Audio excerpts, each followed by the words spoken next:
అట్లాగే మీరు శ్రీలంక జ్యోతిష్యం అని చెప్పారు మీ ఛానల్‌లోనే.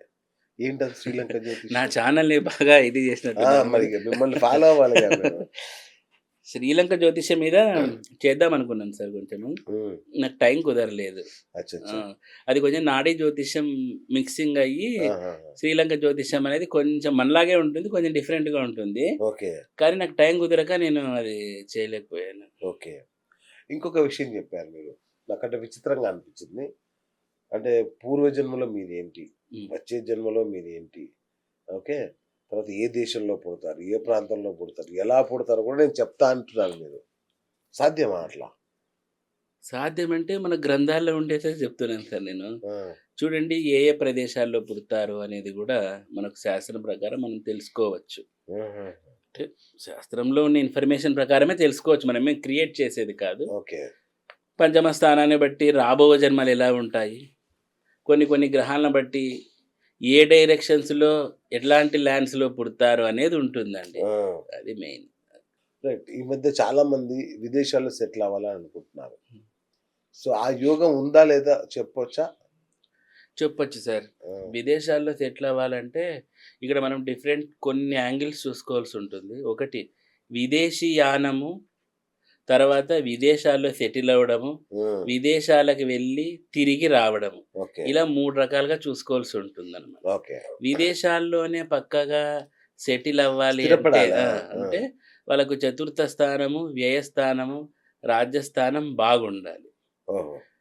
ఒకవేళ వాళ్ళు ఇండియాకి రిటర్న్ వచ్చి ఇక్కడే సెటిల్ అవుతారంటే, మనకు వ్యయస్థానంలో మనకు శుభగ్రహాలు ఉన్నాయనుకోండి, కొన్నిసార్లు వాళ్ళు ఫారిన్ ల్యాండ్‌లో సెటిల్ అవ్వలేకపోతారు. ఓకే. అంటే ఏదో ఒక్క గ్రహం ఉంటేనే కాదు, ఎంటైర్ హోరోస్కోప్ చూస్తే అర్థమవుతుంది. అచ్చచ్చా! సో, ఇలా మనం వాళ్ళు అక్కడ ఉంటారా, ట్రావెలింగ్‌లో ఉంటారా, వచ్చేసి ఇండియాకొచ్చేస్తారా అనేది చెప్పొచ్చనమాట.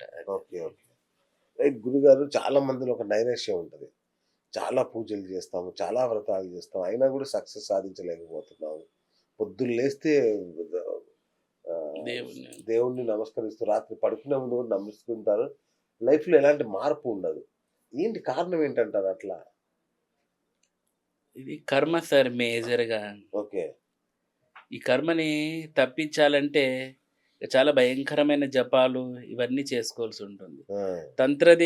తంత్రం పరంగా మనం చిన్నమస్తాదేవిని కొలవడం ద్వారా ఫస్ట్ ఈ పూర్వజన్మ కర్మను తొలగించుకోవచ్చనమాట. ఓకే. అందుకే ఎంత చేస్తున్నా అసలు రిజల్ట్ వస్తానే ఉండదు వాళ్ళకి. ఆ! భయంకరమైన పూజలు చేస్తారు. చేతుల్లో అవి ఏవేవి కర్పూరాలేసుకొని వెలిగిస్తారు. అవును. మోకాళ్ళతో ఎక్కుతారు. ఆ! రక్తం వచ్చేలాగా తిరుగుతారు. ఇంకా కొంతమందిని చూసానండి నేను. అది చైన్‌లతో కొట్టుకుంటారనమాట వాళ్ళు. అవును. హ్మ్. మరి ఇంత జరుగుతున్నా కూడా ఎందుకు రావడం లేదు అంటే, పోయిన జన్మలో ఏదో మీరు భయంకరమైన పాపం అనేది చేసింటారనమాట. ఓకే. సో, అవన్నీ మనకు తెలీదు కదండీ సార్. సో, కాబట్టి ఆమెకు తెలుసు. ఎవరికి మదర్ గాడెస్‌కి తెలుసు కాబట్టి, ఆమె ఎప్పుడు ఇవ్వాలనేది వెయిట్ చేసి మనకి ఇవ్వాలా వద్దా డిసైడ్ చేస్తుంది. ఓహో! అంతవరకు వీడు అనుభవించాల్సిందేది. ఓకే. ఓకే. మీరు గుత్తిలో తారామతి పూజ అని రెగ్యులర్‌గా చేస్తుంటారు. తారాదేవి పూజ అని. దశమహా విద్యలు చేస్తా ఉంటాను సార్. అసలు ఇప్పుడు మొత్తం ఆ! మే 12 చేస్తున్నాను. తారాదేవి పూజ ఆహా! ఆ! చేస్తున్నాను. వామాచారంలో చేస్తున్నాను. ఓకే. ఏంటి దాని ప్రత్యేకత? తారాదేవి పూజ చేయడం ద్వారా గురుగ్రహ దోషాలు ఉన్న స్త్రీలకు ముఖ్యంగా వివాహ స్థానం సరిగ్గా లేకపోయినా, భర్త భర్త రాకపోయినా, లేదా భర్త రావాలన్నా, కిడ్నీసు, లివరు, షుగరు ఆ! ఇట్లాంటి వ్యాధిగ్రస్తులు వాటి నుంచి బయటపడాలన్నా, ఆ! పాజిటివిటీ జనరేట్ అవ్వాలన్నా తారాదేవి పూజ చేసుకోవచ్చు. ఓకే. అందుకు నేను నా క్లయింట్స్ కోసం తారాదేవి పూజ చేస్తున్నాననమాట. హుహుహు. ఎవరైనా రావచ్చా? ఎక్కడి నుంచైనా లేదండి.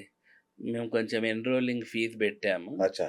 అది కట్టి ఎందుకంటే మాకు ఆ రోజు ఇంక వాళ్ళకి ఫుడ్డు అంతే గదా! ఇవన్నీ అరేంజ్‌మెంట్స్ ఉన్నాయి కదండీ. బలులుంటాయా? ఆ రోజు అమ్మవారికి సంబంధించిన ద్రవ్య పదార్థాలు కొన్ని ఉంటాయి. అవి సమర్పిస్తాం. అచ్చచ్చచ్చ! ఓకే. అట్లాగే మీరు శ్రీలంక జ్యోతిష్యం అని జెప్పారు మీ ఛానల్‌లోనే. ఏంటది శ్రీలంక నా జ్యోతిష్యం? ఛానెల్‌ని బాగా ఇది ఆ! చేసినట్టున్నారు మరి మీరు. ఇగ మిమ్మల్ని ఫాలో అవ్వాలిగా మేము. శ్రీలంక జ్యోతిష్యం మీద చేద్దాం అనుకున్నాను సార్ కొంచెము. ఉమ్, నాకు టైం కుదరలేదు. అచ్చా ఆ! అచ్చా. అది కొంచెం నాడీ జ్యోతిష్యం మిక్సింగ్ అయ్యి ఆహా, శ్రీలంక జ్యోతిష్యం అనేది కొంచెం మనలాగే ఉంటుంది. కొంచెం డిఫరెంట్‌గా ఉంటుంది. ఓకే కానీ నాకు టైం కుదరక నేను అది చేయలేకపోయాను. ఓకే. ఇంకొక విషయం చెప్పారు మీరు. నాకంటే విచిత్రంగా అనిపించింది. అంటే పూర్వజన్మలో మీరేంటి? హ్మ్. వచ్చే జన్మలో మీరేంటి? ఓకే. తర్వాత ఏ దేశంలో పుడతారు? ఏ ప్రాంతంలో పుడతారు? ఎలా పుడతారో కూడా నేను చెప్తా అంటున్నారు మీరు. సాధ్యమా అట్లా?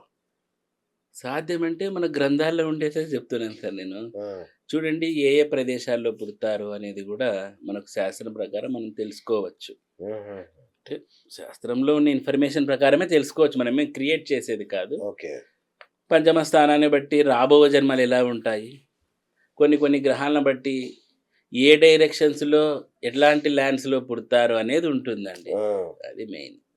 రైట్. ఈ మధ్య చాలా మంది విదేశాల్లో సెటిల్ అవ్వాలని అనుకుంటున్నారు. సో, ఆ యోగం ఉందా లేదా చెప్పొచ్చా? చెప్పొచ్చు సార్. ఆ! విదేశాల్లో సెటిల్ అవ్వాలంటే ఇక్కడ మనం డిఫరెంట్ కొన్ని యాంగిల్స్ చూసుకోవాల్సి ఉంటుంది. ఒకటి విదేశీ యానము, తర్వాత విదేశాల్లో సెటిల్ అవ్వడము, హ్మ్. విదేశాలకు వెళ్ళి తిరిగి రావడము. ఓకే. ఇలా 3 రకాలుగా చూసుకోవాల్సి ఉంటుందన్నమాట. ఓకే. విదేశాల్లోనే పక్కాగా సెటిల్ అవ్వాలి అంటే స్థిరపడాలా? ఆ! అంటే వాళ్ళకు చతుర్థ స్థానము, వ్యయస్థానము, రాజ్యస్థానం బాగుండాలి. ఓహో! ఒకవేళ వాళ్ళు ఇండియాకి రిటర్న్ వచ్చి ఇక్కడే సెటిల్ అవుతారంటే, మనకు వ్యయస్థానంలో మనకు శుభగ్రహాలు ఉన్నాయనుకోండి, కొన్నిసార్లు వాళ్ళు ఫారిన్ ల్యాండ్‌లో సెటిల్ అవ్వలేకపోతారు. ఓకే. అంటే ఏదో ఒక్క గ్రహం ఉంటేనే కాదు, ఎంటైర్ హోరోస్కోప్ చూస్తే అర్థమవుతుంది. అచ్చచ్చా! సో, ఇలా మనం వాళ్ళు అక్కడ ఉంటారా, ట్రావెలింగ్‌లో ఉంటారా, వచ్చేసి ఇండియాకొచ్చేస్తారా అనేది చెప్పొచ్చనమాట. ఓకే. ఓకే. రైట్ గురుగారు చాలా మందిలో ఒక నైరాశ్యం ఉంటది. చాలా పూజలు చేస్తాము. చాలా వ్రతాలు చేస్తాం. అయినా కూడా సక్సెస్ సాధించలేకపోతున్నాము. పొద్దున్న లేస్తే దేవుని దేవుడిని నమస్కరిస్తూ రాత్రి పడుకునే ముందు కూడా నమస్కరిస్తారు. లైఫ్‌లో ఎలాంటి మార్పు ఉండదు. ఏంటి కారణం ఏంటంటారు అట్లా? ఇది కర్మ సార్ మేజర్‌గా. ఓకే. ఈ కర్మని తప్పించాలంటే చాలా భయంకరమైన జపాలు ఇవన్నీ చేసుకోవాల్సుంటుంది. ఆ! తంత్రం పరంగా మనం చిన్నమస్తాదేవిని కొలవడం ద్వారా ఫస్ట్ ఈ పూర్వజన్మ కర్మను తొలగించుకోవచ్చనమాట. ఓకే.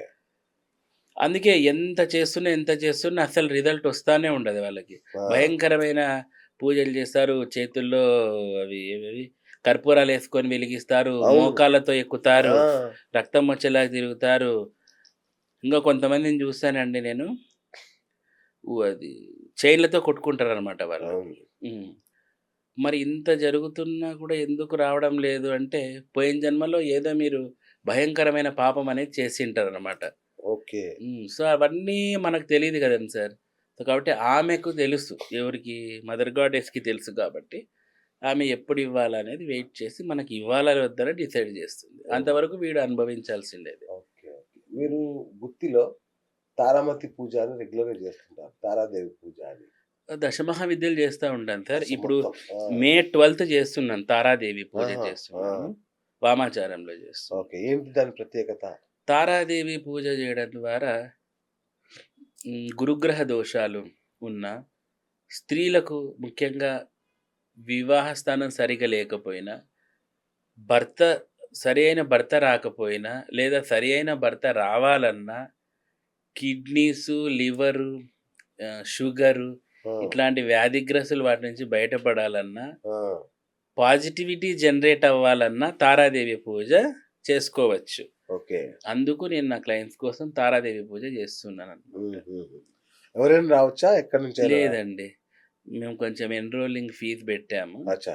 అది కట్టి ఎందుకంటే మాకు ఆ రోజు ఇంకా వాళ్ళకి ఫుడ్డు అంతే గదా! ఇవన్నీ అరేంజ్‌మెంట్స్ ఉన్నాయి కదండీ. బలులుంటాయా? ఆ రోజు అమ్మవారికి సంబంధించిన ద్రవ్య పదార్థాలు కొన్ని ఉంటాయి. అవి సమర్పిస్తాం. అచ్చచ్చచ్చ! ఓకే.